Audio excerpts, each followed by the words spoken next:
What's up, my kitty carryalls? Welcome to a fun-filled episode of Odd Pods with the Odd Broad. I am the Odd Broad herself. I am joined by my two little goblins, and I brought back a fan favorite. You wanted him? You got him. Ladies and gentlemen, may I present... Hello, ghouls and gals. It is me again, Nick Nitro. Joining us. This is LJ's first episode with us. So, like I said, you all know that Rue joins me for some podcast episodes. Sometimes you hear my mom. And like you guys asked, you guys got Nick Nitro back. And this is going to be a permanent setting after, the 28th? Yep. So, welcome to the second episode of Season 5. As y'all know, I started Season 1 with Albert Fish. Oh gosh, the details was... That was so wrong. I was laughing in the background the whole time. She was laughing. Okay, so when we were doing Albert Fish, guys, she was making fun of his name because when he was in the orphanage, his real name is Hamilton. It's not Albert. So people... Hammy. They were calling him ham and eggs in the orphanage. So, guys... So we took the name Albert and we were sending letters? Yeah. So we are going to be looking into Gary Ridgway. If you Green River Killer. So, my ladies and gents, let's get this episode started. Please do. Alright, so Gary Leon Ridgway, also known as the Green River Killer, is an American serial killer. He was initially convicted of 48 separate murders as part of his plea bargain. Another conviction was added, bringing the total number of convictions to 49, making him the second most prolific serial killer in United States history, according to confirmed murders. He has killed many teenage girls and women in the U.S. state of Washington during the 80s and 90s. So... Oh, God. All right. LJ, let me ask you a question. Do you know the difference between a serial killer and just a regular killer?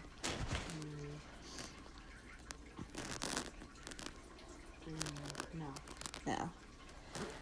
Okay. If it's just a regular killer, it's just someone just kills someone on a random, or someone they know. A serial killer goes by pattern. So there's signs to... There's signs and, calling cards, like for Jack the Ripper. No, the person we're going to be talking about is Gary Ridgway. There was the son of Sam, David Berkowitz. Dude, when I did David Berkowitz's episode. Richard Ramirez. Eileen Wuornos. Jeffrey Dahmer. As you guys all know. People Dahmer. I wish I could be on the shirt. Oh my God, Jeffrey Dahmer, the People Dahmer. I know somebody has got a shirt like that, actually. Really? Yeah. So the thing with Jeffrey Dahmer, guys, is when I did my episode on him, I was like trying to get every bit of information I could about the killings that he did and all this shit. But when I was watching a Netflix show, I noticed there was a lot of inaccuracies in the killings. Like, they didn't bring up some of the other people he's killed. Like, the only one person they left out was the native kid. Yeah, the indigenous little boy. Yeah. The indigenous boy he did kill. And they never found his body because it's scattered in the woods somewhere. Yeah, the only reason why he killed like black boys is because he didn't think they'd be missed, so yeah. He was racist. Yeah, it was kind of like a thing. It was like you kind of notice like different people in calling cards, and they're like, their choice of victim is if they pick someone or kill somebody from like a specific race, like if it's just like mainly black girls, mainly white girls, Spanish girls, whatever, it's because it's that whole thing that they won't be missed. So there's like another whole topic to touch up on, like if we get on that part. So okay, let's get this shindig started. Whew. Let's do this. All right, so the span of crimes went from 1982 to 1998, confirmed possibly as recent as 2001. He was mainly large in the state of Washington and Oregon. He was apprehended November 30th, and he's imprisoned at Washington State Penitentiary, Walla Walla, Washington. Oh, yeah.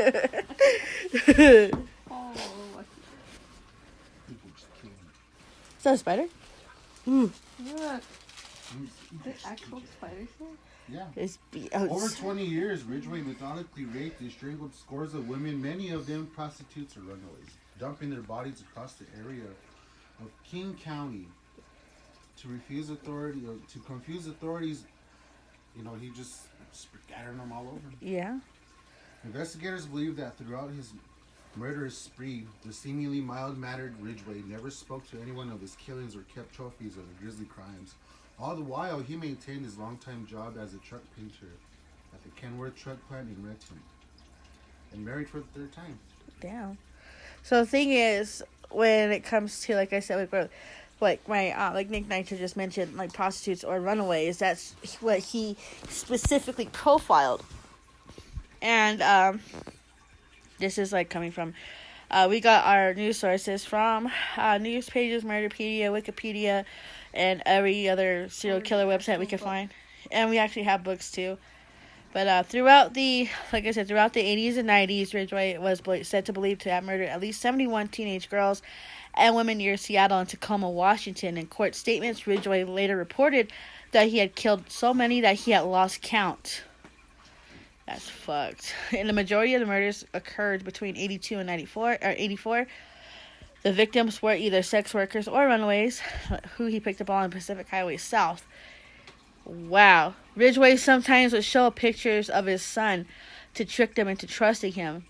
So you think he'd be like, can you help me look for my son? Basically, it was planned out.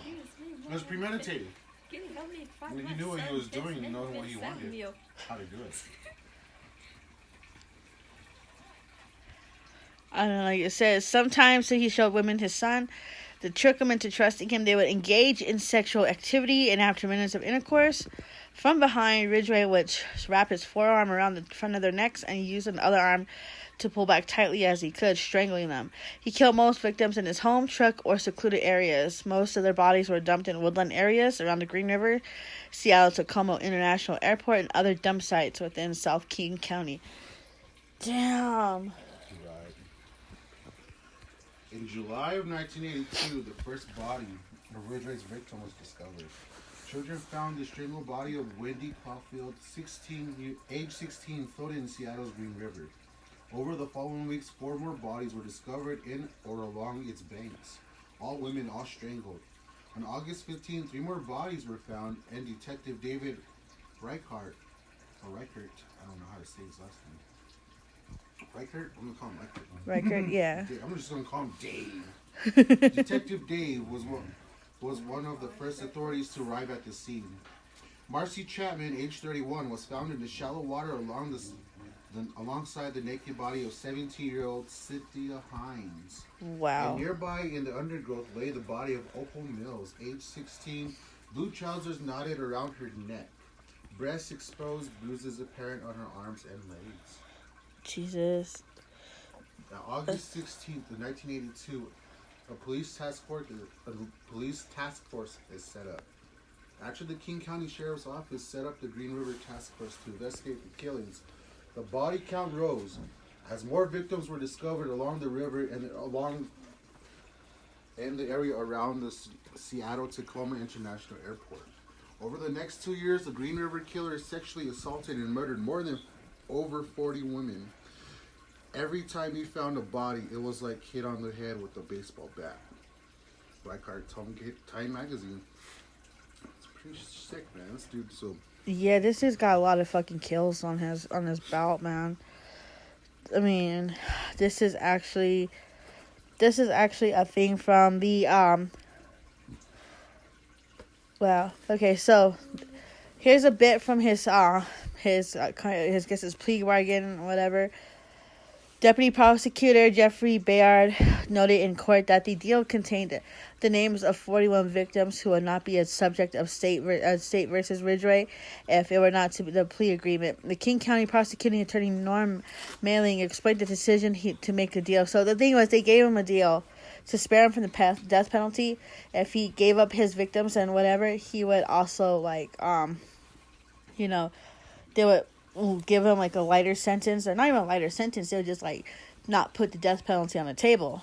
So This is what the thing says. We could have gone for it with the 7 counts, but this is all we could have ever hoped to solve at the end of the trial. Whatever the outcome, there would have been lingering doubts about the rest of these crimes. The agreement was to avenue the truth, and in the end, the search for the the truth is still why we have criminal justice system. Gary Ridgway does not deserve our mercy. He does not deserve to live.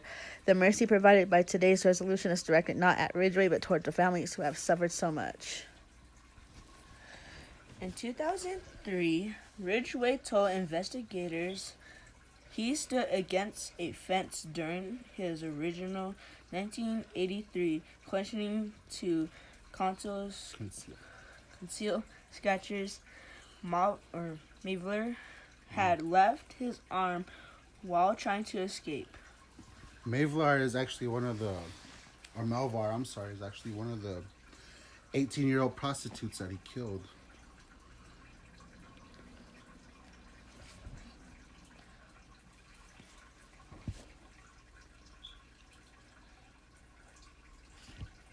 Ridgway said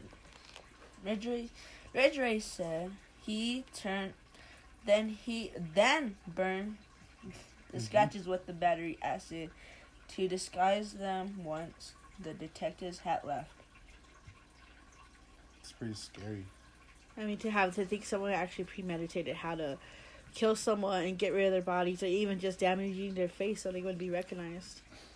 Nope. You have people literally pulling teeth out of skulls just so they can't use dental records. You have people cutting off fingers, toes, heads, everything. Like in the case of Luca Magnotta and the one Ice Pick, one lunatic video, he cut off the head of Julian, took off his hands and feet, and he actually mailed that shit to Parliament.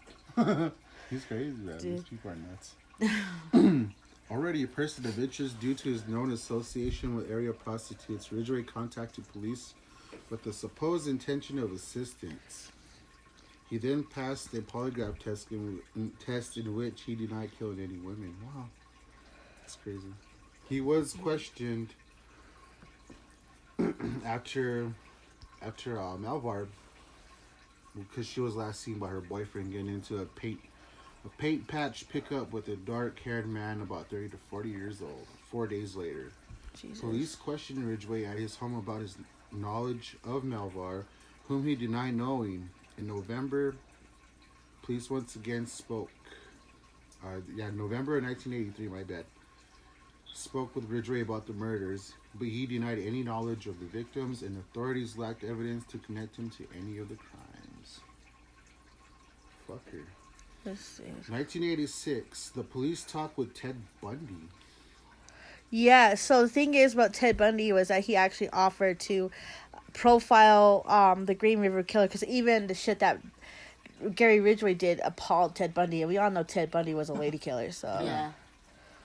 Crazy fucker. With a few reliable leads in Green River Killer case, authorities were desperate for any information to further the investigation. Having read about the ongoing cases in the press, convicted serial killer Ted Bundy wrote to Reichert, offering his help in the case. Wow, so he wanted to help Detective Dave. So Detective Dave flew to Florida, where Bundy was being held on death row. During discussions, Bundy reportedly advised authorities that the killer may be revisiting his victims' corpses and performing sexual acts on them. So he was a necrophilia. Yeah, a hypothesis Ridgway later confirmed. Ooh. Okay, so here was like a thing I read in the book that I have. It actually said when Gary Ridgway was in the Philippines during the wars and stuff, is that he would kill prostitutes, and he would then have sex with them when they were alive, and then he would have sex with their bodies once he killed them. Yeah. So he was a prolific necrophiliac. In 1987, Ridgway provides a DNA sample that would eventually be his downfall.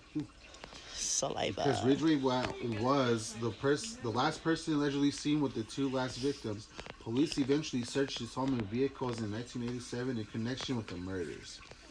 It was at that time Ridgway finally provided police with a saliva sample that would later tie him to the crimes. No, you can't knock up a dead body. And dead children with a dead person? What's wrong with you? Well, Children are already dead once they hit that body. Yeah, pretty much. For Christ's sakes, child. Okay. But due to insufficient DNA testing at the time, Ridgway remained a free man for more than a decade. What a Jesus. fucker, huh? Okay, it wasn't until March of 2001 DNA testing expands and connects Ridgway to 3 murders instead of just the 2. With new techniques and forensic testing at their disposal, investigators re-examined evidence from across the years the killer had been active. It was a last-ditch effort. Beverly Himmick, a Washington State Patrol Crime Laboratory forensic scientist, told the New York Times, "We didn't have a lot to work with, but we went through a lot of evidence again. We rinsed the fingernails, we took the trace of evidence and swabbed the ligatures for cellular material. With one girl, we were able to find a few sperm clinging to her pubic hair." Yeah, the thing with DNA is that back then in the 80s and 90s, it was still like a premature project, It wasn't as high tech Yeah. as it is now. Like, I guess man, you can't leave nothing behind nowadays. nowadays, it just from like a single sweat cell, Yeah. a hair, a trimming of skin, anything like that can actually, Whole piece of clothing, yeah, like fabric, fabric, yeah, like threads, anything, like even cat hair. fiber, even a little piece Yeah. of fiber. Exactly, like the technology back then is not as how it is now, because back then it would take months to years. Even a fart particle could. Someone's stench. You know what I mean? Yeah, it's crazy because like in ways, if you look at it in a certain way, it doesn't matter, like with the DNA testing and all that back then, it would take months to years, even decades to solve murders. You can look at the case of look at BTK. They couldn't find who the killer was. BTK. BTA killer. Or BTA. BTK. BTK. You know what BTK stands for? Is bind, torture, kill. And that guy will be that episode will probably be up on the weekend. Oh, okay. Cool. Yeah, man, it's gonna be so awesome. I can't wait to do this. I mean, yeah, because like I said, guys, I bring in my brother on to this as a permanent fixture since we'll be moving home. And since the cat's out of the bag, a lot of people are asking me, am I gonna bring back Nick Nitro? And the answer is yes, I am. He was a fan favorite when we did the Eileen Wuornos episode. Yeah, I think that was my first one. Rich Ramirez was the first one. Oh yeah, that's right. Yeah, Richie Ramirez was the first one. And then we did Eileen Wuornos. And then, yeah. So, November 5th, 2003, Ridgway pleads guilty. And a plea bargain. Yeah. Oh, wait, I backtrack. I need to backtrack. Okay. New DNA profiles. New DNA profiles from 3 victims were compared with Ridgway's. Thanks to the saliva sample he had provided in 1987, it was a match in all 3 cases. November 30th, 2001, police announced the arrest of the Green River Killer. Nearly 2 decades after the first murder, King County Sheriff Reichert announced that Ridgway, 52, was arrested in connection with the 4 of the Green River Killer's early victims, Marcia Chapman, Opal Mills, Cynthia Hines, and Carol Ann Christensen, whose bodies was recovered in 1993. On November 5th, 2003, Ridgway pleads guilty. In a plea bargain that would spare him the death penalty in return for his confession and information regarding the details of the murders and locations of the bodies, Ridgway will enter a guilty plea to 48 charges of aggravated first-degree murder. "I've killed so many women, I have a hard time keeping them straight," Ridgway said in his statement, admitting he killed most of his victims in his house or truck before disposing the bodies, adding that most cases he did not even know their names. "Most of them I just killed the first time I met them and did not have a good memory of their faces," explaining why he had chose women he thought to be prostitutes. Ridgway said they were easy to pick up without being noticed. He knew they would not be reported missing right away and might never be reported missing. "I picked prostitutes because I could kill as many as I wanted without getting caught." The nerve of that man. He's just... Had no shame in his game, right? For real, okay. Fucker. No hate on sex workers. You do your thing, get your bag, but be safe about it. You know, even I mean, they're human too. Damn, they're human. And yeah, maybe they're doing it because they need to take care of something of either salve some family members. You never know. Everyone has their own fucking story and hardship shit. You know what I'm saying? Yo. So, you know, they're human. They're people. They, you know, might not be a career choice or your preference, but that's what they're doing to get by. You know, fucking leave them alone. Ugh, sometimes people suck. Yeah, they do. For December 18th, 2003, Ridgeway is sentenced. For his crimes, King County Superior Court judge sentenced Ridgeway to 48 life sentences to be served consecutively with no possibility of parole. Damn. Damn. For nearly 2 decades after the first murder, King County Sheriff announced that Ridgeway 52 was arrested in connection with 4 of the Green River Killer's early victims. That's Marcia Chapman, Opal Mills, Cynthia Hines, and Carol Ann Christensen, whose body was recovered in 1983. This was a quote from him.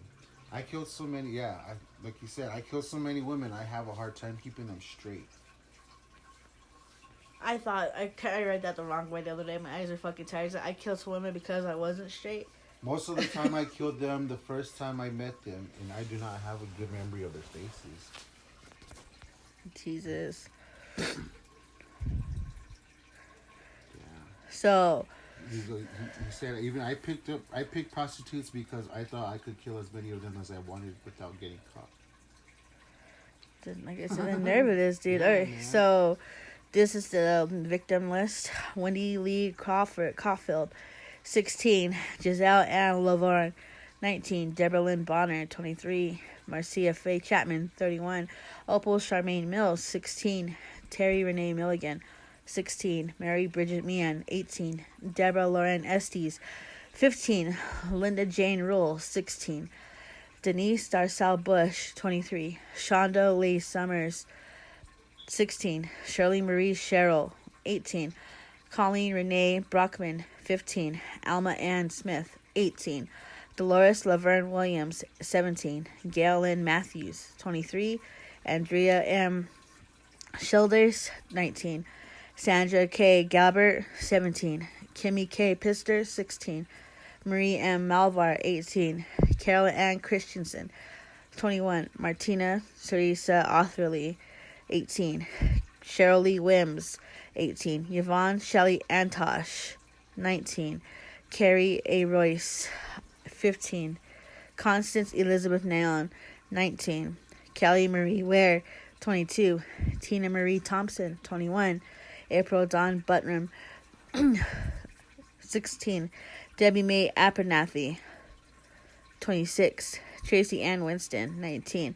Maureen Sue Feeney, 19. Mary Sue Bello, 25. Pammy Avent, 15. Delise Louise Plager, 22. Kimberly L. Nelson, 21. Lisa Yates, 19. Mary Exetta West, 16. Cindy Ann Smith, 17. Patricia Michelle Barzak, 19. Roberta Joseph Hayes, 21. Marta Reeves, 36. Patricia Yellowrobe, 38. Rebecca Morello, 20. Unidentified female, white female, 12 to 17. Unidentified white female, 17 through 19. Unidentified black female, 18 to 27. Unidentified white female, 14 to 18. That's the list of his victims. Damn. That's messed up. I mean, that's just, yeah.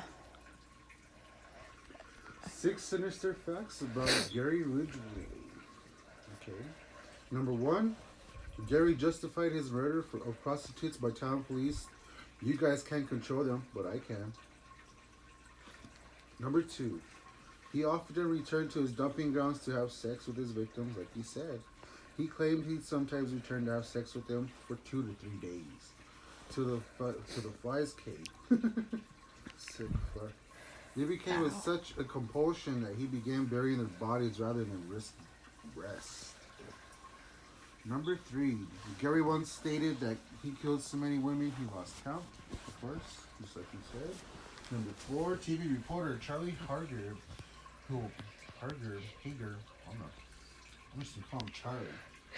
Charlie, who interviewed Ridgeway, said that he described the victim's head falling off her decaying body with the nonchalance of someone taking their dog for a walk. Taking the dog for a walk. What the hell? He has not emotion about it. For him, it's like talking about what he had for dinner last night.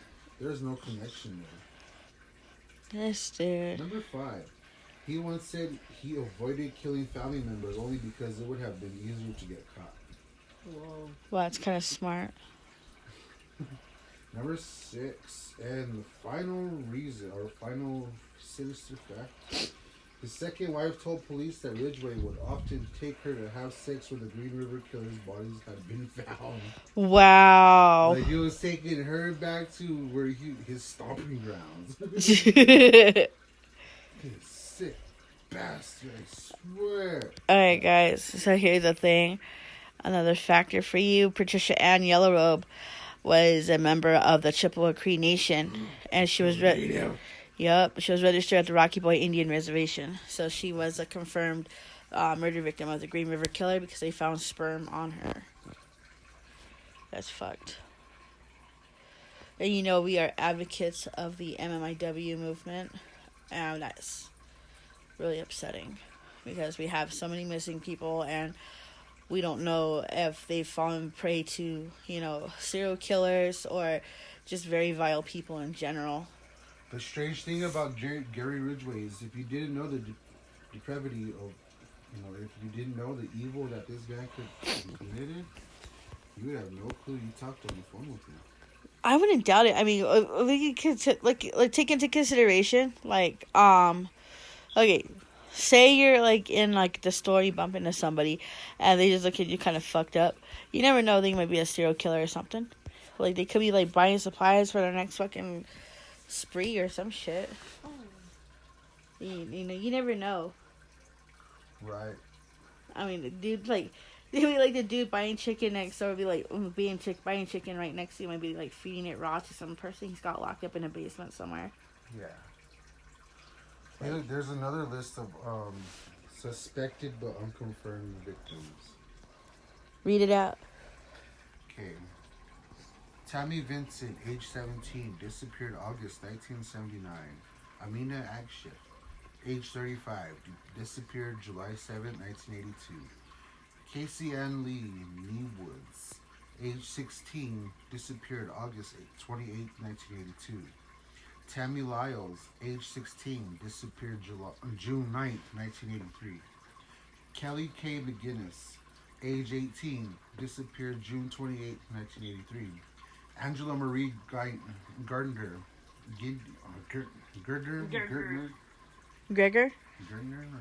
Gregor. Age 16, disappeared July of 1983. Doesn't say the date. Patricia Osborne, age 19, disappeared October 20th, 1983. Martha Morrison, age 17, disappeared September 1st, 1974. Unidentified black female, unknown, disappeared December 1980. Christy Lynn Borak, age 13, disappeared October 31st, 1982. Patricia Ann LeBlanc, age 15, disappeared August 12th, 1983. Rosemary Curran, age 16, disappeared August 26, 1987. Darcy Ward, age 16, disappeared April 24th, 1990. Cora McGurrick, age 22, disappeared July 12th, 1991. Oh my god. He is a fucking piece of work. If you look at him, he just looks like a normal dude. And his youngest victim was actually 14 years old. That's Cheryl Limbs. Dude, it's just crazy. I mean, if you look at all like the documentaries about him, it just like all of them mention the same. Like he's got an asphyxiation with prostitutes. Yeah. But you gotta kind of.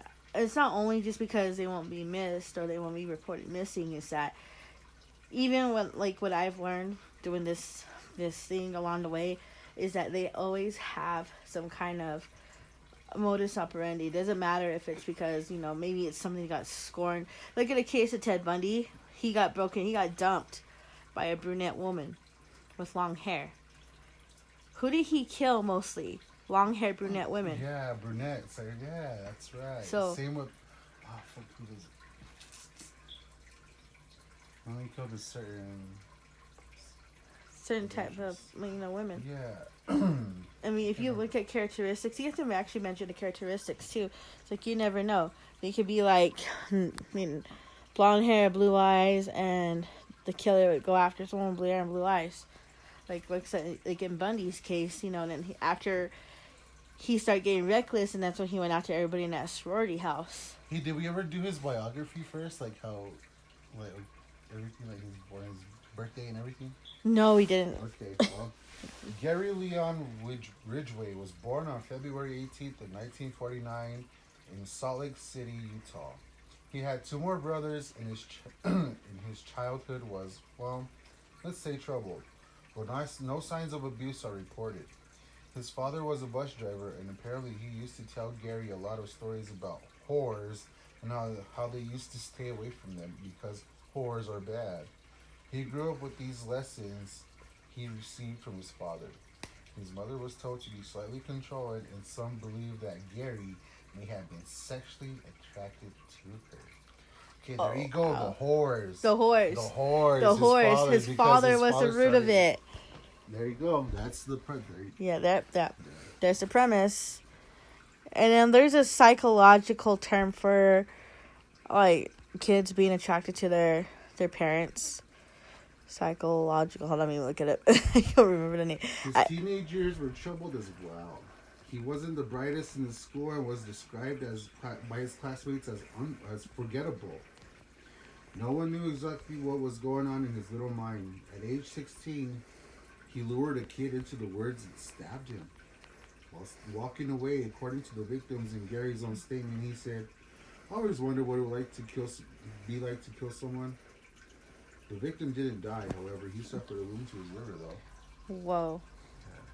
So when you said he had like sexual attraction feelings to his mom, Yeah. It's called Oedipus complex. It's a psychoanalytic theory, a desire for sexual involvement with a parent of opposite sex, and a concomitant sense of rivalry with the parent of the same sex. A crucial stage in normal developmental process. I don't think that's fucking normal. I think it's gross. I mean, if you got some shit going on, let's just say, yeah, you got some shit going on. Go get help. You can see your kids fucking looking at you like, leering at you like, hey, what's up, mama? You go fucking take that kid to the shrink, goddammit. Right. So, like, before Ridgway became all this, he actually graduated from Thai High School in 1969. While he was still in high school, he joined the Navy soon after. Yeah, like you said, he was in the armed forces. He was in the armed forces. After graduation, he married his high school girlfriend, 19-year-old Claudia Craig Barrows. He then was sent off to Vietnam, where he served on board a supply ship. During the time he served in the military, Gary Ridgway engaged often with prostitutes. There you go. Mm-hmm. When practicing unprotected sexual encounters. He caught gonorrhea. Yeah, that's what I was going to say. This led to contracting STDs, gonorrhea to be more exact, but didn't bother him as much as he continued to practice unprotected sex. Meanwhile, at home, his wife engaged in extramarital affairs as well. The marriage fell apart and ended. Jesus. That was the first marriage, yeah. Or his first marriage, my bad. Wait, what the fuck? Wow. His two first marriages resulted in divorce because of infidelities by both partners. His second wife, Marcia Winslow, claimed that he had placed her in a chokehold. He became religious during his second marriage, proselytizing door to door, reading the Bible aloud at work and at home, and insisting that his wife follow the strict teachings of their pastor. Okay, since he's from Utah, I'm just gonna fucking say it.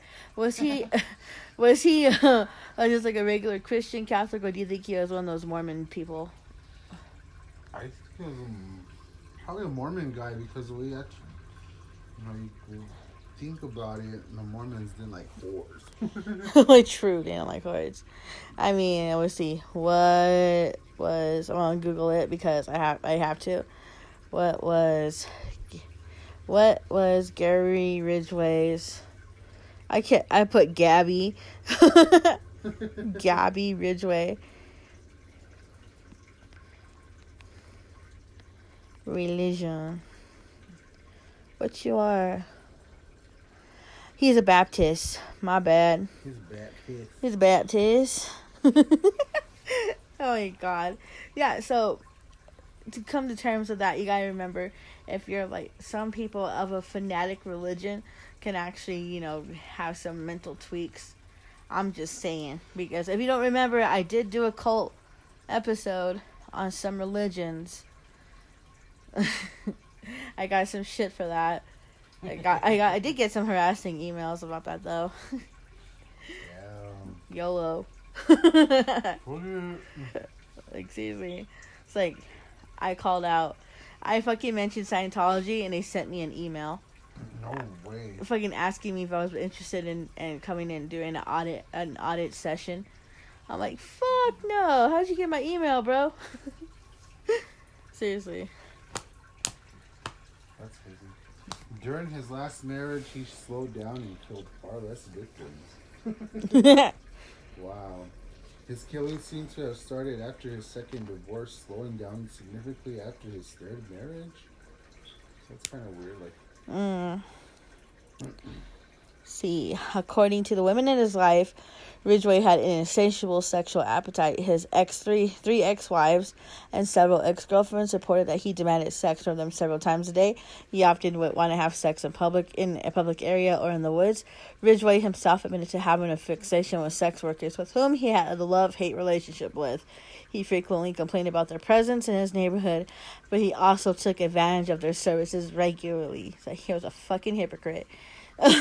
Some have speculated Ridgway was torn between his lusts and staunch religious beliefs.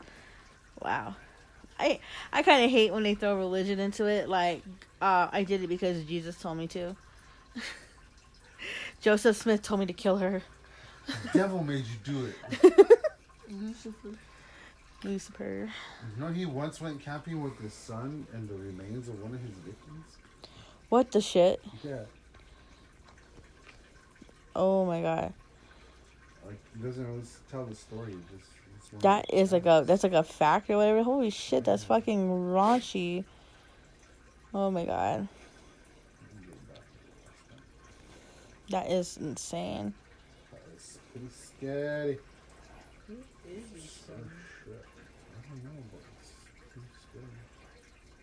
Okay. Ridgway was placed in solitary confinement at Washington State Penitentiary in Walla Walla in 2004.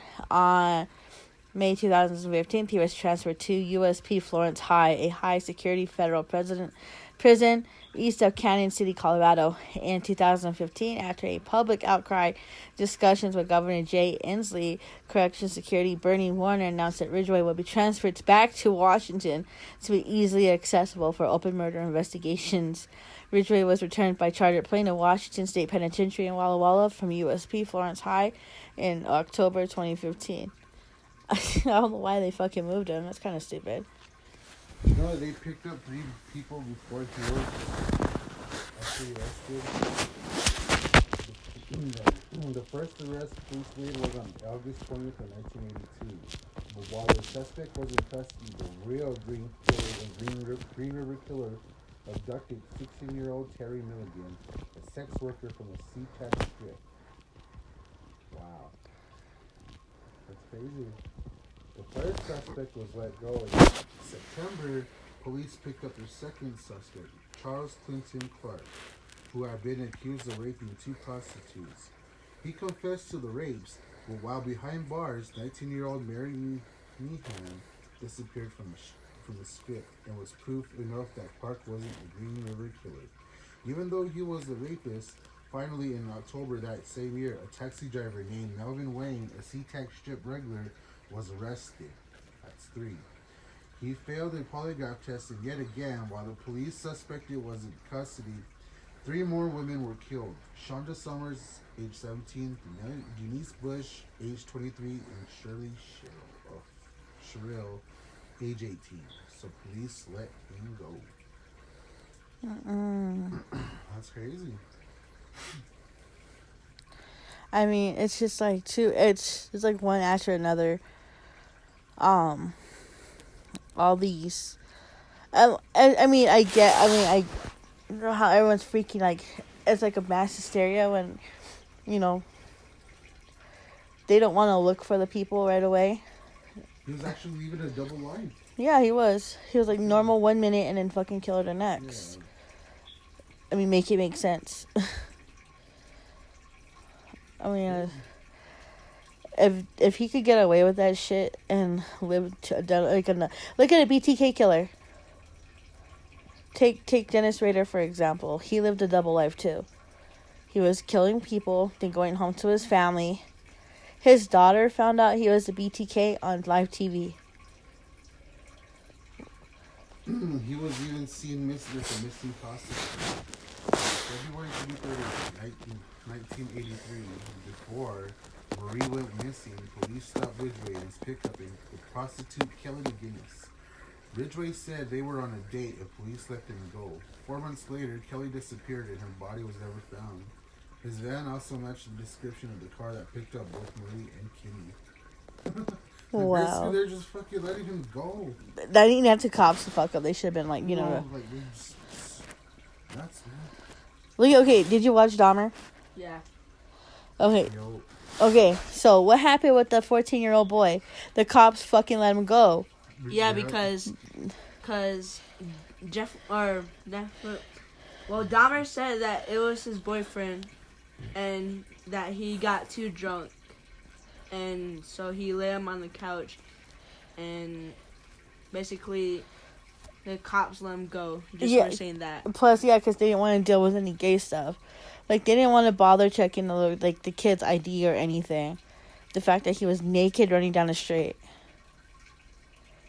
I mean, and then some cops are like, I don't want to deal with that. did you know that he kept the bodies in clusters? Yeah. Yeah, that was crazy. No, Ridgeway. Yeah, Ridgeway did that, yeah. He did it because he wanted to keep track of all the women he killed. Trying to see what pile he was going to see, what was good and what wasn't. He will drive by the clusters around the county and think about the women that placed there. Jesus. That's sick. That is sick. Oh my goodness gracious me, oh my. God, you're evil. Seriously. And he's currently rotting. Why couldn't he just be like Nancy Kerrigan and take a knee? For Nancy Kerrigan. Why? I'm sorry, Tanya Harding. Tanya Harding. Oh yeah, Have you seen the movie that? I, Tanya? Tanya? Yeah. I see. She was just like unhinged. Her mom was no fucking help. Her mom was a bitch. Yeah, her mom was no fucking help, man. Shit. Piss me off. I was watching, I was getting pissed off at it. I was like, oh my god. And then it was just like one after another, one after another. Okay. Oh, wow. That was the Green River Killer. Gary Ridgway. Dude's fucking just, like, all types of gross.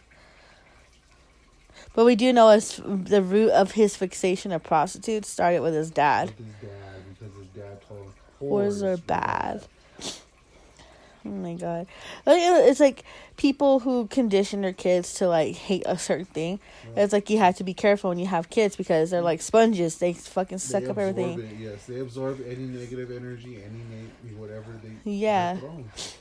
And it's It's crazy. I think because we as parents, we know the dangers and shit, and We we're know like, the dangers, the consequences of things. You know what to say, what not to say, what to do, what not to do. So we advise you parents out there, love your kids, because they're all we got. teach them the right way. Don't Yes. fucking lead them astray. And don't teach them like it's okay to hate and do this shit because it's not okay. Show them to love. Yeah. Show them how peace is more accepting than hate. And people are people. People are humans. They have feelings. They have emotions. They're valid. Just because skin color, race, gender, whatever, shouldn't matter. Everyone needs to have that connection, that quality, yeah. because it's bullshit when people fucking raise their kids to hate. I mean, I still live in a city, but I've seen where a fucking 4th grade girl tells a little indigenous girl, you can't play with these black kids because you're white. Yeah, my kid's light skinned, but yeah, this little girl tells my kid she can't play with the black kids or the Mexican kids because she's white. So my kid comes home demanding to know what the hell she is. Is that the one you're telling me? Yeah, her dad is a fucking skinhead. Yeah, He has a giant swastika tattoo in the back of his fucking head, and he was just like all in the damn office. He was sitting talking so much shit, and then he looked at me and he was like, "What was that?" Before he could say, I went off on him. I didn't fucking care. I had no fucking filter. I mean, that elementary school was kind of terrified of me. I went toe-to-toe with the school nurse and some teachers because they were picking on my kid. And I'm a total mama bear when it comes to that shit. Like, don't fuck with my kid. I'll hurt you. No, mine will hurt you himself. He's mean. Yeah. It's just like, oh my God. You shouldn't tend to be a killer. No, we don't do that around here. Nope. We just hunt deer. We kill for food. Yep. But not like the Thomas Brown Hewitt type of Not thing. for sport. Yeah, we're not the Brown. We're not. We kill for survival, not for sport. Yeah, we're not the Hewitts. If you got the reference. We don't go to other people's countries and kill lions. Yeah. Oh my God, it's another thing. There's like a whole bunch of animals that what recently went on the extinction list because of poachers and fucking headhunters because, those people disgust me. That's sad because it just ruins it for everybody. Yep. I was upset. Really, really sad. These motherfuckers. People like seriously, people need to stop. I mean, enjoy life instead of killing it. Fuck. It's not fun anymore. Yep. It's not war. Oh my gosh. It's worse. Hearts still go out to the people in Ukraine. Yep. Heart goes out to Ukraine. Yep. Always prayers, thoughts and prayers, blessings to all you out there. And recently to the families in Raleigh. To all the families in Florida. So families in Florida were coming from Hurricane Ian to the recent mass shooting in Raleigh to the families, the people, the families, families of the people who were unnecessarily murdered. Prayers are out to you. I mean, there's a lot of bad shit going on in the world, and you just need to stop. And It's awful. It's bad. yeah, it's terrible. It's like we're living in a world we have to always make sure our kids are safe. I shouldn't have to send my kid to school with a bulletproof backpack. Nope. Yeah. So, guys, this is the end of episode 2. Tomorrow we may do either BTK or that one dude. I can't remember. BTK. Let's do BTK. Is it BTK? Yeah, PTK. BTK is tomorrow, if you guys don't know. We'll do the PTA tomorrow. We're doing the PTA tomorrow. Yeah, so we're going to be signing out. You can catch me on my socials. It's at Oddpods of the Odd Broad on IG, or It's Cyrus to You on Snapchat. You can also follow me on TikTok at It's Cyrus to You. You want to add your socials or not? You want to add me up? It is Nick Nitro FB. If you want to hit me up on Instagram, it is Nick Nitro 86. Jamesy Boy on Snapchat 42069. Hit me up. Yep, and this has been episode 2 of Odd Pods with the Odd Broad. This is the Odd Broad herself. You guys, don't forget, if you want to start a podcast of yourself, download Anchor, and you can start your own podcast. You also can get paid for that, too, when you get sponsored. So, you guys can find this podcast on any other podcast from Google Podcasts, Apple, Spotify, Podbean, whatever you guys find your podcast on. This has been Odd Broad. Have a good night, guys.